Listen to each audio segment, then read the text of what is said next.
Welcome back to Martins and More. My name's Maury Rutch. And I'm Spoon Phillips. And this episode's brought to you by our Patreon members. Join our growing community for early access to every episode, exclusive video versions of the podcast, behind-the-scenes footage, full-length product demos, and more. We appreciate you. What's happening, Spoon? Well, I'm making the most of allergy season, as you might be able to tell from my voice. But it's a rainy day here in Brooklyn. All of a sudden, it turned muggy yesterday. And I enjoyed the quip somebody put on the internet of, I finally realized why they call the month May. Because it may snow, it may rain, maybe 80 degrees, maybe 40 degrees. That's some East Coast humor. I don't know if that's true all over the world, but yes, I recognize we went to a couple of Little League games in the last 7 days, and I have a car full of winter coats, hoodies, light rain jackets, and sunscreen, and I've had to use everything. We saw 3 games, and I was freezing. It was too cold to stay at one of them. I was too hot to go to another one of them, and the other one was perfect, but then when that happens, the team loses, so you really can't figure out how to make everything come together beautifully, but everything's going to come together beautifully today because we have a really great topic. Spoon, would you like to tell our fine friends what we're going to talk about today, or should I? We're going to talk about guitars. Lots of guitars. We're going to talk about guitars or not a lot of guitars. We may just talk about a guitar because some people seem to think you only need one guitar. And other people, particularly on the UMGF, whose Latin motto translates to one is not enough and or never enough. And that's part of the topic. One of the topics we're going to cover today is, do you need more than one guitar, which is a leading question. So why would somebody want to have more than one guitar? I think is a broader question based on what one of our loyal listeners had posed. And at the same time, that kind of suggests the second question, which is, do you need different kinds of guitars for different kinds of music? And which would basically say the answer to the first question is yes, if the second question's answer is also yes. So we've reached out to a variety of people who play the guitar and own guitars, and we're going to call upon some of their responses and some general words of wisdom about those two topics. Indeed. We also would have accepted, how about an educational series on which guitar works better for what kind of music, says our friend Phil. So roundabout way, everything you said is true. And the heart of the topic is just exactly what Phil was asking. And we're going to bring in not only your opinions, but our opinions of your opinions. And I'll start with the very first, most garden variety version of this whole thing. A lot of times when I'm on the forums and I'm on Facebook and this topic comes up, the first one I see almost every time, 9 out of 10, bluegrass guitar, Dreadnought. So that's the sort of thing we're going for. Is a certain kind of guitar always married to a certain style of play? The whole episode is going to be based on personal preference, but let me ask you, Spoon, before we start bringing in other outside commentary, before we get too far into the weeds, do you feel like it is fair to say certain kinds of guitars are better for certain kinds of music because that implies certain kinds are not? Well, my opinion would be mine, of course, and my theory, which belongs to me, as Gilda Miranda once said on Saturday Night Live, I would have to say yes and no. I think it's such a personal thing, and I think the circumstances are also matter, the specific circumstances. I will say that I definitely know people who play bluegrass on Dreadnoughts, and I would think if you went to bluegrass performances by professional musicians going back all the way back to when they started calling it bluegrass, you would probably see more Dreadnoughts and more Martin Dreadnoughts, since Gibsons are called jumbo, than anything else. However, the jumbo size that Gibson makes, the round-shouldered jumbos, there's certainly a fair share of those in there as well. some of that holds true in terms of general acceptance out there in the music world. But we've all seen Billy Strings and other people like that playing non-Dreadnought guitars, So I think it really depends on the sound you want too.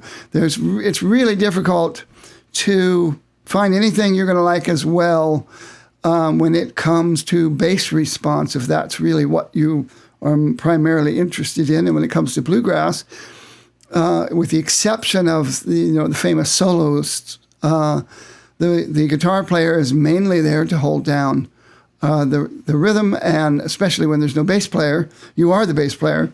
And I think Dreadnought is is the obvious choice, though I'm sure there'll be plenty of people out there who are going to pipe in our comments on the YouTube version of this to suggest otherwise. Flip that coin.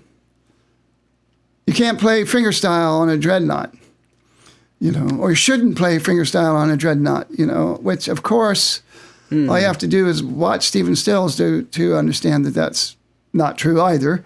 And, when I returned to Leo Kottke after first discovering him and then kind of drifting away, he had started playing a Dreadnought, Taylor 510, that he told me he just picked off the rack in a store when his guitar wasn't working. And then he just stayed with it for quite a long time until they made the 6-string version of a signature model, in fact. But he did not consistently play Dreadnoughts before then. And up until that time, one of his main performance guitars was a Martin MC-28. So he went from a Rosewood M, grand auditorium, to a mahogany Dreadnought. And so there again, I think it depends on the musician. It depends on exactly the kind of music they're playing and their personal music and the sound that they're looking for. So that's a good way to skirt around me. I haven't really given my opinion about my music, but I'm going to withhold that for a little while until later in the program. So let me set that back at you, big fella. Ooh, that was some good skirting. I don't know if I can compete with that. I'll make this as concise as I can. I don't subscribe to this idea as much as some other people do. This is coming from somebody who fell in love with an OM28V and played every single day with this guitar. And I'm a student of find something you really bond with, or more than one guitar, but there really isn't a situation where I go to play a song and I think this really needs Dreadnought, this really needs the OM, and I should replace the word song with style, because if you're saying country music or rock music or the kinds of music versus the song itself, I sort of want to come to this program bringing my opinion that there's nothing an OM can't do. So anything Spoon just said, anything our viewers and our listeners say, I can argue my point about it, and I could be right, you could be right. But the more I play different guitars over my career, and having owned a guitar store and the luxury and the responsibility of playing double O's, triple O's, long scale OMs, Dreadnoughts, and any day I might play more Dreadnoughts than OMs and vice versa, I can certainly appreciate that when I strum a D18, I sort of hear Grateful Dead Ripple, or I hear Bluegrass, or I hear a lot of that G-Run stuff, and I don't necessarily go to that unconsciously when I'm playing a double O. So does that mean the double O can't do it? I'm not specifically that attached to people that are going to say you go to a bluegrass jam, you have to have a Dreadnought, because then which Dreadnought do you have to have? Does it have to be Martin? Does it have to be mahogany? Does it have to be Adirondack? You can kind of take some people's preconceived opinions and then almost turn them upside down by, if you really mean A, do you mean A, B, and C?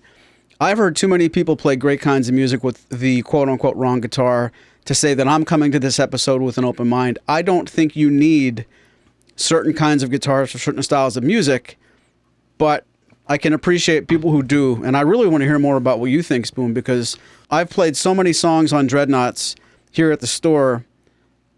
They don't necessarily sound so different from the OM that I like. Maybe it's easier to paint this picture if you're taking people's opinion of an O versus a grand J, or extreme differences in build size. If you're going from a tiny instrument to a huge one, I think I'll get on board there, where I'll say if you're going to play some fingerstyle Paul Simon, really delicate James Taylor, I would probably go to a double O more than an authentic series Dreadnought. but you'll come right back and I can hear what you're going to say. Well, why can't you play that on the Dreadnought too? So I don't know that it's a quick, easy answer. I bet you it's going to be a good 50-50 day, but I wonder if I subscribe to this a little bit less than you. Perhaps. Well, you played OM, which are famous for their versatility. But you mentioned Delicate James Taylor. Well, his huge breakthrough albums of Sweet Baby James and why can't I think of that other album that everybody Sweet Baby James. Oh, for heaven's sakes. But you guys know the album I'm talking about. And I think he recorded both of those with a Gibson Jumbo, maybe a J50, J35, I don't remember. But, that he played for many years. So, that kind of gives the lie to the claim you can't play his kind of music on those kind of guitars. See? But, and Paul Simon played a D18, for a good chunk of the Simon Garfunkel. But he did switch to what essentially is a Guild OM28, whatever that model was. Then, he also played that a lot too, back in those Simon Garfunkel days. And so I really think, again, circumstance and artist matter, guitarist matters. I know people who just can't play smaller guitars because they're so used to the huge Dreadnought sound. They feel like they're missing so much. And other people would love to play Dreadnoughts, but they just feel they're too big and uncomfortable for them. Going back to that kind of roots music, American music that Americana, as a lot of people call it these days, Peter Rowan is right up there with Tony Rice for playing that kind of music. And while he has played Dreadnoughts, when he wanted to have an artist signature model made, it was a 12-fret triple O with a cutaway. Or his wasn't a cutaway, I'm sorry. That was Merle Haggard. There again, Norman Blake. Norman Blake, famous for his big, round-shouldered, the original Dreadnought body size, the 12-fret body size. His signature model was basically a OM size, triple O size body with a double O size sound hole. So is it basically, I think if I remember correctly, it's a 12-fret neck on a 14-fret body with a double O size sound hole. So, oh yeah, but you don't see it. But later in life, you didn't see him playing it a lot on stage. He typically played his 12-fret dreads or traditional 12-fret triple O's. Then you get the non-dread, non-triple O OM players playing what they play. You get the people who do play jumbos. You get the people who play, and again, we're kind of Martin-centric, but whether you're playing Taylors or Husson Daltons or Collings, and of course the Jim Olsen guitars, people like that, independent builders. I can't think of any major hardcore flat picker in that bluegrass vein that typically plays an M, for example, or anything smaller than the guitars we've been talking about.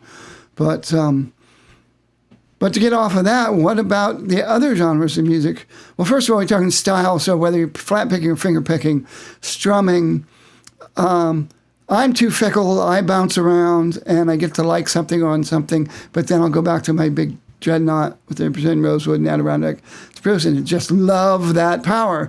And I like to play fingerstyle on that too, but I don't that often. And when I would play solo gigs in New York City, typically I would have both, and typically would play my particularly fingerstyle instrumental stuff on an OM, or now it's short scale triple O, and keep the Dreadnought for my strumming and singing stuff, my Neil Young and Tom Waits stuff, and those sorts of things. But what about the rock and rollers?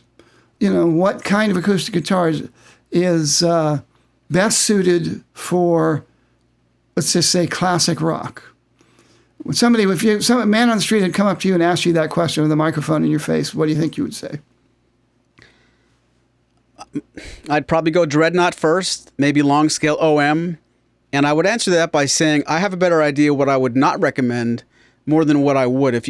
I would ask people to stay away from a short scale, a very small guitar, and consider staying long scale, probably scallop bracing, probably Dreadnought, and you go to NASFest and you curl up to somebody playing that kind of music on something that's not what I just said.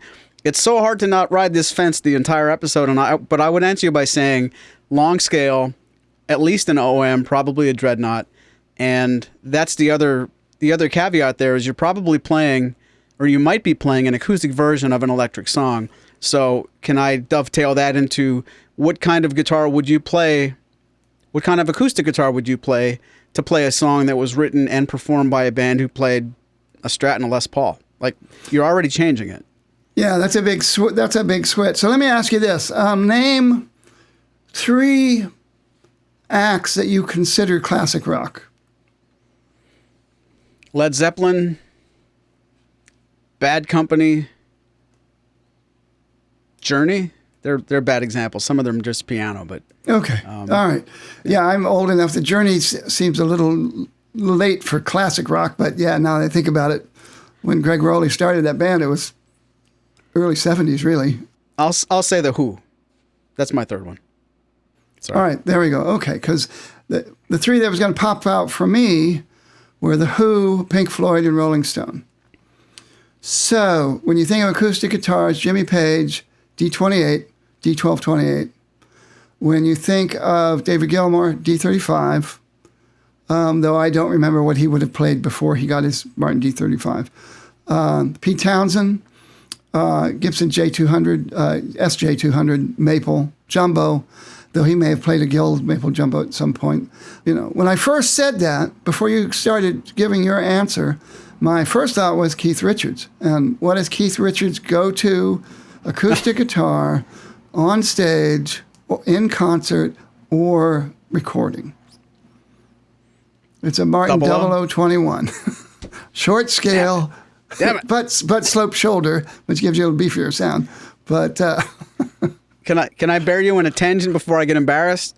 When you say name classic rock, and I'm picturing our friends playing classic rock songs, right or wrong, I don't vividly picture them playing those songs that were recorded acoustically. I'm thinking of Led Zeppelin and The Who, but I'm not thinking of their acoustic music. Oh, okay. Well, I should have pointed that out. Though it is fair to say that Keith Richards, back during the Tumbling Dice era, that kind of stuff, was actually playing a Gibson. I can't remember what it was. One of the square shoulder Dreadnoughts, Hummingbird or Dove or one of those things. I think was what he was playing. Oh, wow. On his acoustic guitar for like Angie and stuff like that. I think that's what he used to record those guitars with. So that was a big body Gibson guitar. Speaking of tumbling dice, you can roll the dice to try to guess what's the right guitar for the right kind of music. But again, let's go back to our initial premise about the bluegrass stuff. And if you're going to a bluegrass jam and you're not packing the Colt 45, or 357 Magnum guitar with that kind of volume and boom, you just get drowned out. I mean, maybe people can quiet down while you're playing your little 0018, but if you're playing in bluegrass jams and you don't have a Dreadnought, and the same thing with the Celtic jams, if you're not playing a big body guitar, whether it's a Loudon or Flight or whatever they choose to play over there, if you don't have enough bass response in your guitar, you're not going to be heard with all those other louder instruments. Mandolins, banjos, fiddles, and the stuff that they play, bazookas, all those things have greater punch and presence than the guitar, and so you need something that's going to stand up to that. That brings us to our first viewer opinion. Bob says, I try to use the right tool for the job approach, but there are exceptions. Last year, I took my new CEO7 to a banjo camp. They had a guitar track instead of my HD28 because I wanted to put a lot of playing time on the new guitar. Even if I'd been competent enough to take leads during the bluegrass jams, it would have been pointless for me to try cutting through the 15 banjos to 2 or 3 guitar ratio. My HD might have had a chance. The smaller guitar could hold its own much better in the old-time jams. This year, my OM28 Modern Deluxe is the new one, and I'll be bringing that one to put on some extra hours of playtime. As with the CEO7, I'll probably stick to the old-time jams. Next year, I'll go back to bringing the HD, as it's the most appropriate model for the bluegrass environment. So for me, the right guitar depends on the situation. That's a really good point. I think in that specific situation, it's not about tone, it's about survival. If you can't hear your guitar at all, how pleasing is your guitar going to sound to you if you can't hear it because it's not loud enough to be in the running? So that kind of fits into what you were just saying. or for anybody else for that matter, and who can't hear. If they can't hear it, they're not going to enjoy it either. So I think that's the circumstantial thing, and that then takes us over to the other topic, which is why would you need more than one guitar? We had somebody who responded to us saying that their guitar is an HD28, which is the Indian Rosewood Dreadnought, Sitka Spruce top, forward shifted scallop bracing, and for years, and starting in the 70s, it was the first real mainstream Dreadnought in the late 70s and early 80s that had scallop bracing. When they started to return to that, they had dropped scallop bracing in the middle of World War II, or at the end of World War II, and this is the herringbone version. But the HD28 now is basically the old HD28V vintage version in terms of the cosmetic. It just has the modern neck rather than the V neck. Very versatile guitar, big, warm, rich, great ring up top, lots of natural reverberation, all that stuff. And they're saying, why would they want another guitar? And I have friends who have one guitar. And they've had one guitar, and they love their guitar, and that's what their guitar is. Some of them they have one acoustic guitar. So some of them will have an electric guitar, but those people usually only have one electric guitar too. And, that's their guitar, and that's what they love, and that's what they play. And so then we both know friends of ours who make the kind of jokes about, as long as my wife sees one good guitar go out and one guitar comes in, she doesn't know any better. And so I use the same case for everything. And those kind of things. People who own scores of guitars sometimes are this, multiple. It's kind of unusual to see somebody who's got the same model unless they're a vintage guitar collector and they want to have a D28 from every year or whatever, and they can afford that. But for the most part, the people who have multiple guitars either need it because of the versatility of the music they play, or they feel they need it and they want different size guitars, different dynamics from across the bass and mid-range and treble, or they like the sound of different kinds of wood. And they like mahogany for some things and rosewood for other things. Rosewood's notorious for being harder to record than mahogany guitars. So there's those kind of reasons as well. When it came to me, I'm trying to think, at the most, at any one time, I think I owned 10 guitars. And wow. But that was complicated by getting sucked into the unofficial Martin guitar vortex where all these people are out there.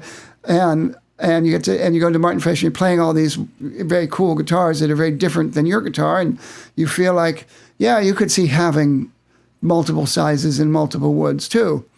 But part of it also was the journey of finding what I really wanted too.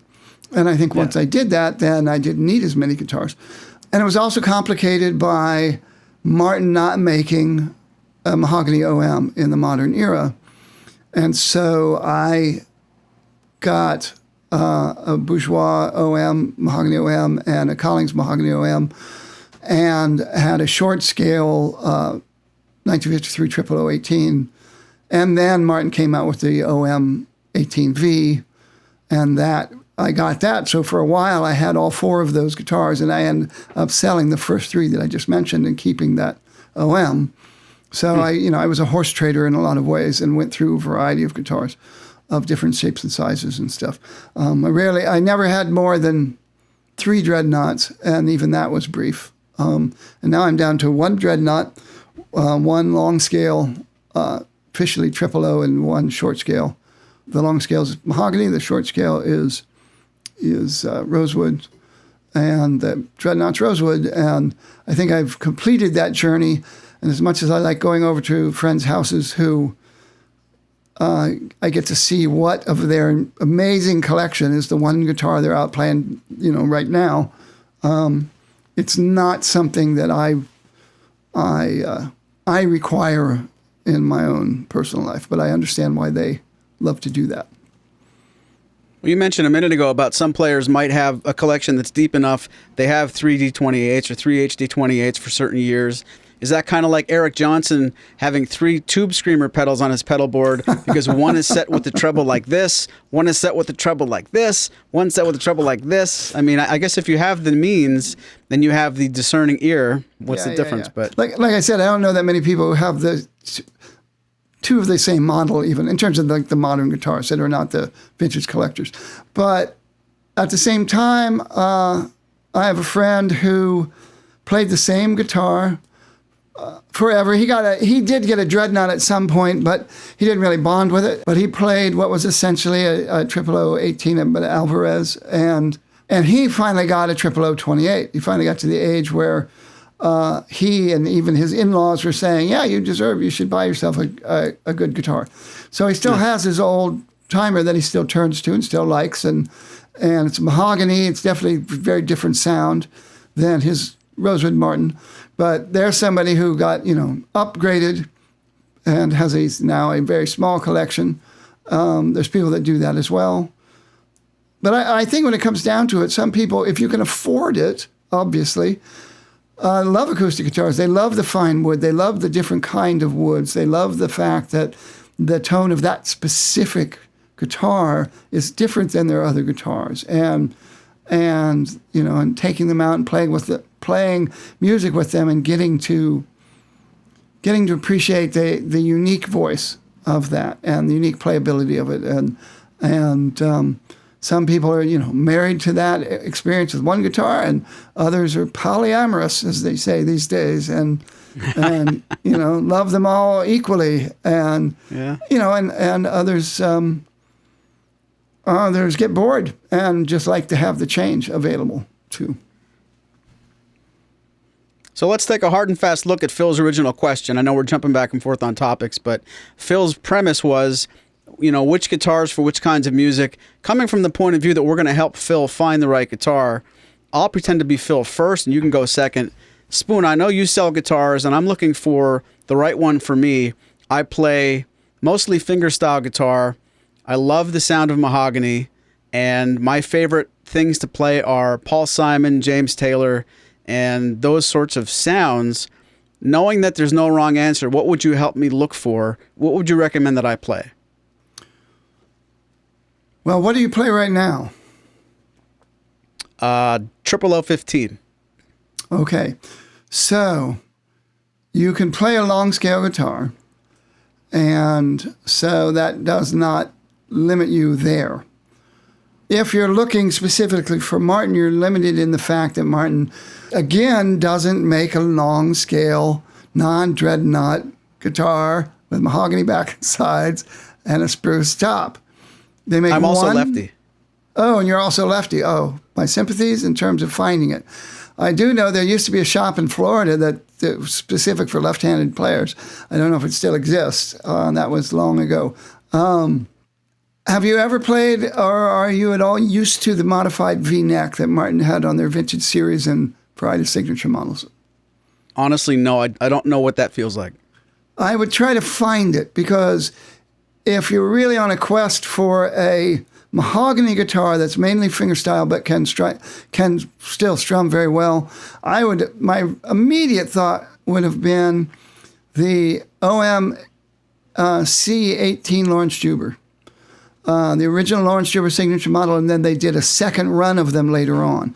Now, this is Adirondack behind mahogany, cutaway, modified V-neck, 2 1/4 spacing, though, so it's got the modern spacing that was used, I call it the modern spacing, the reimagined spacing of 2 1/4, which is narrower than the vintage spacing on a vintage series OM. And the only caveat for that is they don't have anything on the fretboard. They're a blank fretboard, which a lot of people aren't used to using the side dots exclusively to navigate the fretboard. So that's only one caveat to that. But they're spectacular guitars, so that would probably be my initial recommendation in terms of Martins. And then I would also recommend, not that you're going to be able to find it, the George Martin signature model, which was an M, with a 3-piece mahogany back and sides and a European spruce top. Those are spectacular guitars and extremely versatile. But then you love the sound of mahogany. There's a lot of makers out there that make relatively affordable mahogany in the body size that you're used to, but with a long scale. So you could certainly look off Martin for a short scale guitar that has a mahogany body or long scale, either one, mahogany body. Or you could try a D18 and see if you can get used to that big body. I was waiting for that. I was waiting to see if you'd fall trap, but thank you. Thank you for your advice. Yeah, see if you get seduced by that big throbbing bass player that's attached to that guitar. Sure. Good answer. Your turn. Okay, so you've been known to sell guitars over the years, and I would like a guitar that would allow me to play as hard and as powerfully as I possibly can and not have to worry about overloading the guitar. And so I'm doing a lot of power chords and a lot of rock and roll stuff, but also folk stuff. But I'm a big sweeping strummer, and and occasionally do some alternate bass kind of picking, that sort of bump, bump, bump, bump, picking that you get in country music. Do you play any leads or single note runs? Sometimes, but not really, because I'm basically playing and singing primarily, and so yeah, I'm not thinking of this as being Eric Clapton. What I would recommend is you definitely head towards the Dreadnoughts. I would recommend something like a D35, an HD28, maybe a D28, and if the most important part of what you said happens to be you don't want to overdrive it, I would consider the non-scallop bracing on a D28. That's going to give you the most headroom. It's going to probably compress last, in my opinion. Not that you can overdrive an HD28 quickly, but if you strum as hard as you possibly can, say, for example, you're trying to make the top of your guitar look like mine, and you want to strum like that, I would say a D28 is going to hold up a little bit better. It's going to be a little bit more prominent with a bigger mid-range push. Conversely, something like an HD28 is going to be a little bit more forgiving as far as the way that the top's going to vibrate. The mid-range is going to be a little bit more scooped. But those kinds of guitars are better for that style of music compared to a double O or a triple O. I definitely think long scale is much better than short scale for that argument. You can go towards something like an HD35 if you want even more bass. Depending on your taste for how warm, lush, and soupy that you want the overtones, you can go backwards from a D28 all the way down to things like HD28, HD35. If you're more looking for a round, really deep sound, but something like a D28 and an HD28 would be my first recommendation. And if there are any stores that are going to offer you left-handed instruments, these four, at least the D28 and the HD28, should be easier to find. And that's assuming you're still role-playing a left-handed guitar player, but that's my off-the-cuff answer. I wasn't thinking in terms of left-handed, but you said warm, lush, and soupy. I'm not familiar with their music. And what if I don't want warm, lush, and soupy sound? Isn't that a cereal? Well, lush and soupy, I'm going to equate that to, it's not necessarily the fundamental note, but it's the overtones that come with it, most especially in the lower mid-range, and that real syrupy glue.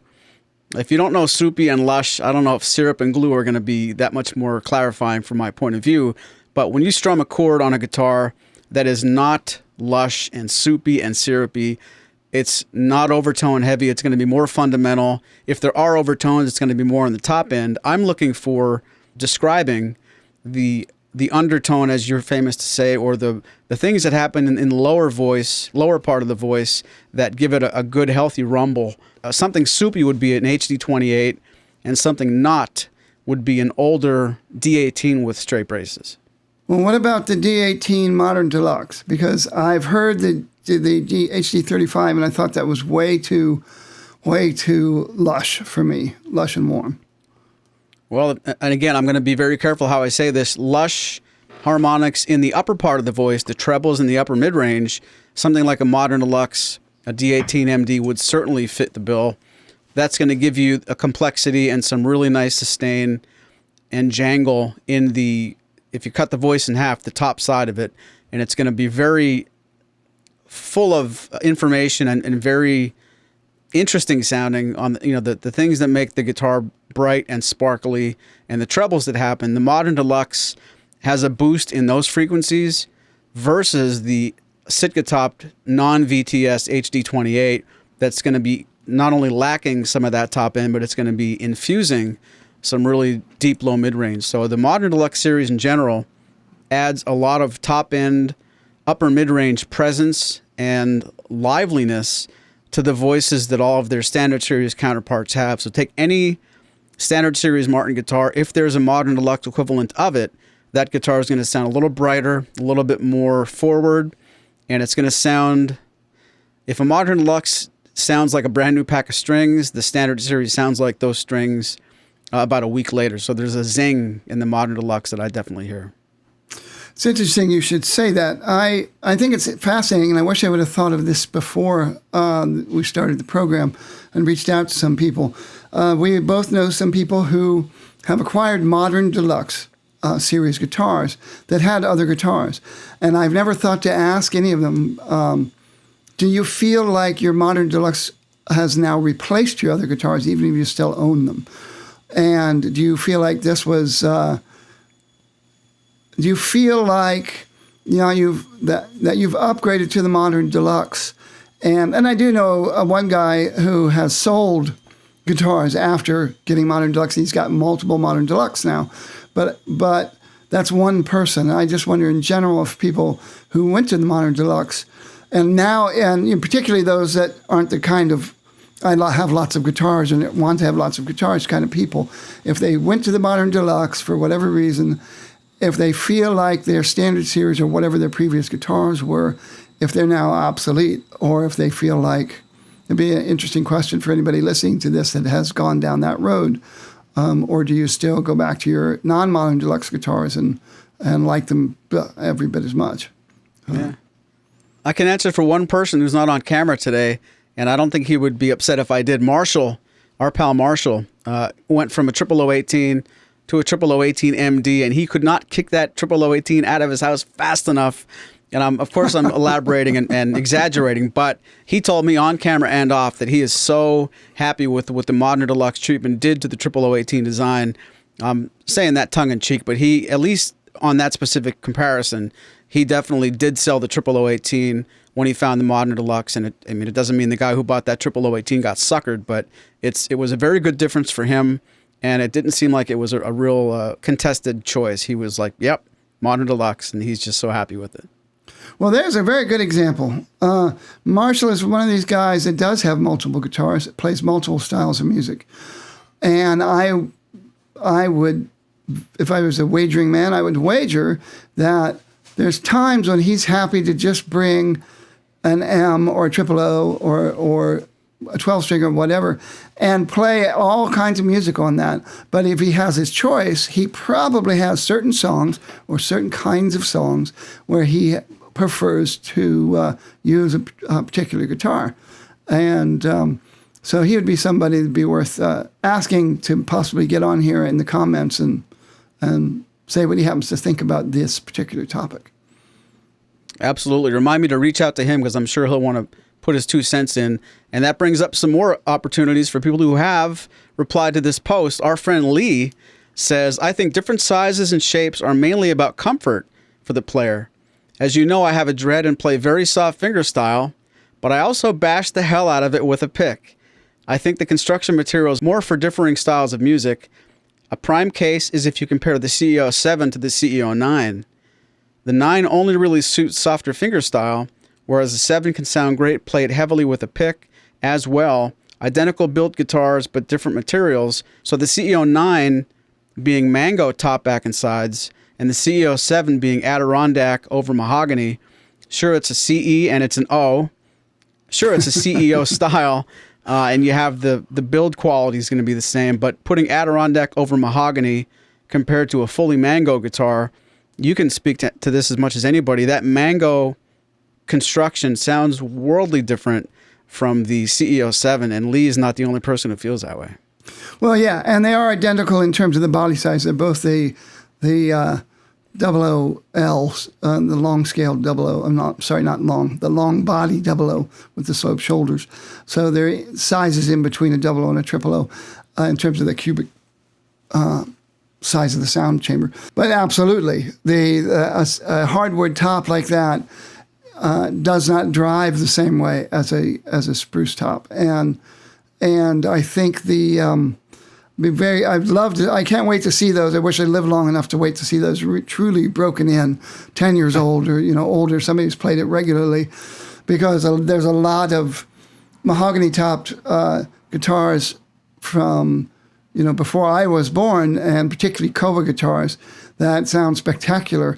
But I think the same thing kind of holds true, that you can strum them and you can beat them on them, and you can try to pound out solos on them. But even those guitars, the K style guitars and the H style guitars with Koa tops and stuff, they're beautiful and extremely complex after they've broken in for decades, but they still don't have the same kind of punch and power that you're going to get from a spruce tom. So that's a very good point. Thank you, Lee. Lee's not the last one. Our friend Dave says, if you want a full, rich sound and or something you can drive hard, I personally find Martin Dreadnoughts hard to beat. Having said that, as I get older and shoulder aches and pains continue to grow, at some time I may have to consider an OM type to keep playing. My background is 60 years of playing guitar, including 2 bluegrass bands, currently a solo singer-songwriter. Main guitars used in the past 20 years are an HD28 and a CEO 4. If I remember correctly, that's a sloped shoulder dread. There's another spoke in this big wheel. What if it comes down to what you're comfortable playing? So what if a Dreadnought sounds much more perfect for bluegrass guitar if you can't really be comfortable playing a Dreadnought? Absolutely. Dreadnought shoulder, as some people call it, is a very real thing. I suffer from it. And it's much easier to play Dreadnoughts standing up than it is sitting down. Though there are people who play classical style with the guitar in their left knee. That's how people like Tony Phillips get away with playing Dreadnoughts. I do agree. I don't play Dreadnoughts that often for that very reason. I switched to M's, but I found that big, wide lower bout, it's even wider than Dreadnought. Still, when you're sitting down, it's not as bad because it's not as deep, but it still requires the shoulder and the shoulder capsule to do things that my shoulder capsules are not happy doing anymore. As you well know, the Martin OM is a great choice for that kind of versatility. When it comes to plugging in, you can always turn up the bass. I think your ears get used to it. I think those kind of guitars have more bass than people realize because they're used to the overwhelming, unbalanced bass of a Dreadnought. I would also recommend the 12-fret models. I think the 12-fret models with the sloped shoulders will always give you more bass than the 14-fret version, whether it's a 00 or a 000. And that can be more satisfying in terms of the ratio across to the dynamic ratio across the bass, mid-range, and treble in terms of the fundamental notes. There's always the jumbos. There are people who think jumbos are more comfortable than Dreadnoughts. At least sitting down, most of that big bottom end of the guitar is past your body, but you're still dealing with the depth, the Dreadnought depth of the Martin jumbo. I think it's a conundrum for a lot of people, and I think that's where the Grand Performance body size can come in. Even though they've never been that popular at Martin, they keep trying to make them popular, but they're non-traditional. They're the small. Some people call them small jumbo or mini jumbos. Kevin Ryan, I think, was the guy who came up with that concept originally, and a lot of different builders have used them, but it was Bob Taylor's size 14 that really caught on to the masses. That's kind of the Model T of that body shape, and Martin only started making them because they wanted to be in direct competition with Taylor for them, and the Performing Artist Series was designed to do that. They have absorbed the shape, and I'll tell you that the GPC 10 is a surprisingly great sounding guitar. I think that'd be something to look toward. Martin brought them into the standard series, but they didn't last because people They just don't see them as traditional Martins. But if you suffer from Dreadnought shoulder and you still want a roundness to the bottom end of the voice, something that gives you a more of a swollen thump than you're going to get from an OM.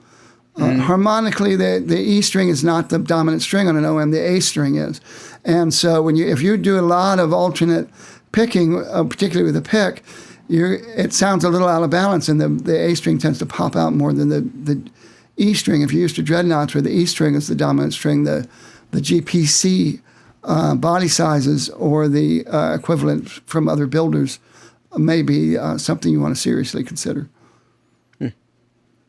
I can't think of a good segue, so I'm just going to come right out and say it. Do you have a lot more you want to talk about before we hit 20 questions? I have 20 things to talk about, but I'll wait. For 20 questions, it's time to play 20 questions already. This is the game where one of us, either the smart guy who is Maury or the wise guy who is Spoon, thinks up a guitar, and the other person has 20 questions to guess what guitar it is. It has to be a Martin guitar that was available for sale at the time of this program somewhere in the world, and they get to guess 3 different models, but those 3 models count toward the 20 questions. And the turn this time for guessing belongs to... Don't know. 21 questions. Actually, I have to guess because you got the D35 last time. Because I tried to pull a fast one and do one that you had used on me recently. So, and I'm not going to brag about the fact that I guessed it in fewer questions than you did, but... But you just did. And off the record, we're taping this in mid to late May, and I just came back from my last trip in Martin Guitar where I finally cornered, what's the saying, where you finally find this thing in the wild and it's almost never on camera. Mike Dickinson finally met me in the lobby for a rousing game of 20 questions. And excellent. I don't want to give too many things away, but you want to make sure you watch that episode. Of course, when I say that probably happened 2 weeks ago, so never mind, but it was fun. I have the guitar in my brain, 20 questions on the clock, and go. Is it an HD28? No. Lazy. Only have 2 left now. Thought you were going to, I know, but I thought you were going to pull a fast one since that's what we keep talking about today. Okay, is this guitar made in Nazareth, Pennsylvania? Yes. Is this guitar a Dreadnought? No. You had to think about that. I did. Does this guitar have a spruce top? Yes. Does this guitar have pearl anywhere on the top? Yes.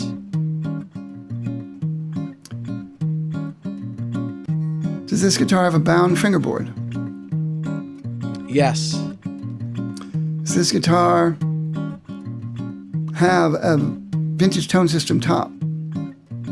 Yes. Is this guitar long scale? No. Is this guitar the 00042 Modern Deluxe? Yes.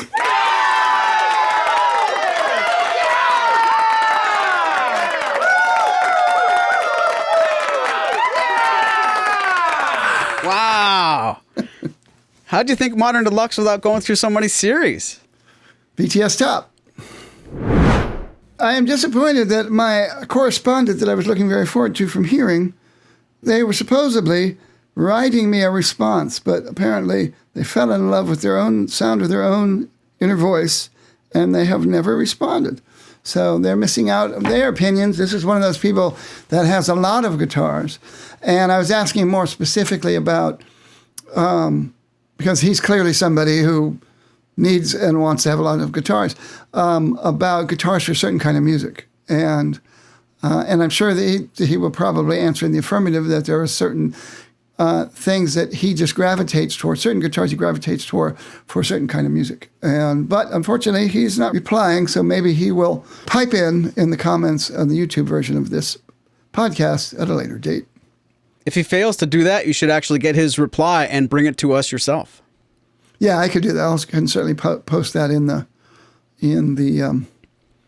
the comments should it arrive. But I think it was good fun asking the question of people. I wish we'd have thought to do that earlier before the taping of this, so they had more time for people to respond. But I'm really curious to hear the people who feel that they have to use a particular kind of guitar for a particular kind of music. I'm sure there are people that are like that are out there. And I was to a certain extent. Very early on, pre-unofficial Martin Guitar Forum on acoustic guitar, somebody said, well, how many guitars do you have to have? I said that basic thing, and I just said 4. And I said, you have to have a rosewood Dreadnought, mahogany Dreadnought, a rosewood OM, and a mahogany OM, or similar, smaller. And here's why. And I was surprised. I've heard from multiple people over the years who read that and took it as gospel. Said, okay, this guy said that, so they went out and did that, and they're very happy that they did.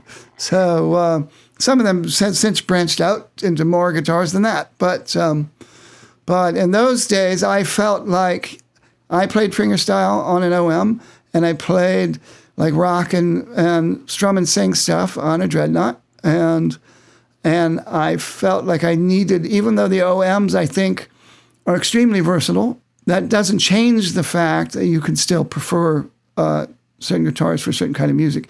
Even if you can, even if Marshall can make an O28 sounds fantastic no matter what what song he's playing or what style he's playing, that doesn't mean that he wouldn't prefer to play other guitars for those certain kinds of songs or certain kinds of music. So, well, we're talking about Marshall, and whether we know we're talking about it or not, Martin versus Martin is the concert that we both play on Tuesday nights, and it brings up a pretty good point that disproves most of the stuff I said all afternoon.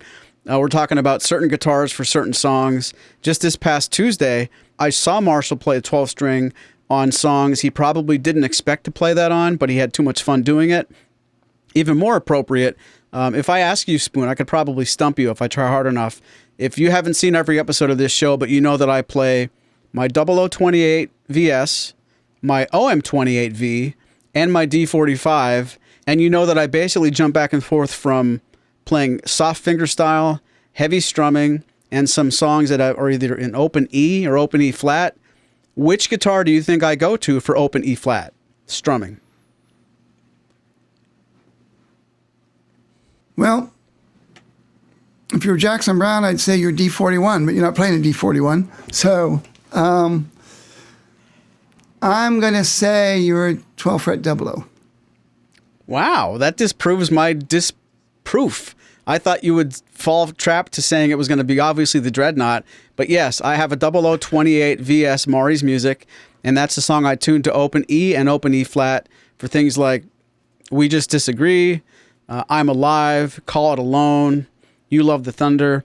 But I should say this on the microphone because I probably never told anybody this level of detail. The reason I ever started doing open tunings on that guitar, I've been doing setups on my own guitars for years, and at one point, my 0028 VS had action that was slightly low, and rather than try to raise the saddle by carving another saddle is what I would have to do. For whatever reason, at that specific time, I didn't have the ability or the ambition to really take that saddle out and make a new one. I put mediums on that guitar instead of raising the action, which ended up raising the relief a little bit, and I thought that guitar still sounds like it's on the edge of being buzzy, depending on how heavy I play. So I thought, well, for now, I'll just put that in open E with mediums on it, and then when I get around to it, I'll eventually, make another saddle. At the same time, I'll make sure that the neck relief's appropriate. I have been leaving it that way for 2 or 3 years now. So my 00 has mediums, and it's tuned to open E flat instead of giving it a setup. And when I did that, of course, I didn't leave it that way because of being lazy for 2 years, but I fell in love with the way that guitar sounds. And if all of my guitars had the proper setup the whole time, I would have definitely pulled something off the shelf in a Dreadnought style to play that big, heavy open E sound. But I'm coming from the point of view, I think it's surprising to choose that of the 3 guitars as the one that gets the open E treatment. But you weren't surprised at all, so maybe I think I'm being creative and I'm not. Well, I do watch the program, but I was trying to remember, okay, what songs could possibly be in open E? And you've been hard-pressed to do your D45 that way because you'd have to keep changing it back because you played plenty of songs in standard tuning with your D45. So it was really more of a process of elimination. But also 12 fret 00 gives you, relative to the other strings, gives you a very nice bass. And it's one of the reasons that's Keith Richards' go-to guitar is a 12 fret 00, and for playing acoustic songs, in concert or you see him playing later in life. That's about the only acoustic you ever see him playing. So it's and Dylan recorded Blood on the Tracks with the same model, approximately the same year even. But so you can definitely it is relative. If you would hear the Dreadnought right next to it in the same tuning, maybe everybody would say, "Wow, that totally blows it away." But it doesn't. That's not the way it sounds when you're performing with it. I think it's a good choice. Like I said, I think the dynamics of that body shape lend itself to open tunings, and I think that's they're good for a lot of that sort of thing. I don't tend to play an open E. I'm afraid to put that much pressure on the neck, so I tend to play an open D and put a capo on if I want to play an open E. But and I think the only thing I play in open E is Little Martha these days anyway. So oh, wow. But I only have 12 frets, so I'm not giving 2 back with the capo. So fair enough. Fair enough. Well, folks, I hope you enjoyed this episode. Phil, I want to thank you again for coming up with the majority of today's topic. Everyone else who answered... I'd just like to say, Phil, I hope someone's feeding you. Sorry, that's a plug for my friend's show, Will Somebody Feed Phil? My friend Henry Tenney is the producer of the show, Will Somebody Feed Phil, which is one of the great foodie shows out there. So I'm hoping Phil's familiar with the reference. So sorry about that. If you're watching the video version of this, that went right over my head by about 3 feet. Tell me more about that. I don't know what you're talking about. It's a show called Will Somebody Feed Phil? And basically it's one of these places where they go all over the place and eat, exotic food that you wish you could eat. But I'm afraid I don't remember if it's what network it's on right now, but it's called Will Somebody Feed Phil? I'm sure you'll look it up on YouTube. I'm sure there's tons of promo stuff about it. But so you're telling me instead of putting our time into this show, we could have put something into a show that people feed us. Exactly. Damn it. Is it too late to switch? Maybe. Well, Phil, I hope you feel fed. That was really hard to say. I won't try it twice.